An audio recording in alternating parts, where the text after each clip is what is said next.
'పెద్ది' మూవీలో రామ్ చరణ్ ఒక షాట్ కొట్టగానే ఆ బాల్ అనేది 3 గ్రౌండ్‌ల అవతలకెళ్ళి పడతదనమాట.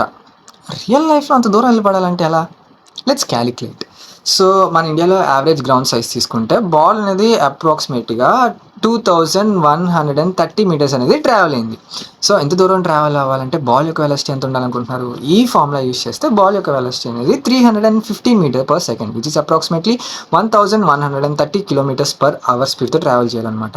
అంత ఫాస్ట్‌గా ట్రావెల్ చేయాలంటే బ్యాట్‌ని కూడా అంత ఫాస్ట్‌గానే కొట్టాలి కదండీ! సో, బ్యాట్ యొక్క వెలాసిటీ కాలిక్యులేట్ చేయడానికి ఈ ఫార్ములా యూజ్ చేస్తాం. Which gives us bat velocity 189 metres per second అంటే అప్రాక్సిమేట్‌గా 680 కిలోమీటర్స్ పర్ అవర్ స్పీడ్‌తో స్వింగ్ చేయాల్సి వస్తుంది. అంత ఫాస్ట్‌గా స్వింగ్ చేస్తే ఫోర్స్ ఎంత పడుతుందో తెలుసా? విచ్ ఈస్ అప్రాక్సిమేట్లీ 57,910 న్యూటన్స్ అనమాట.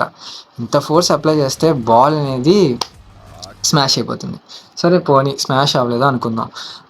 బాల్ కొట్టిన వేగానికి ఆ బాల్ గాల్లోనే ఆ లెదర్ అనేది కాలిపోతుంది.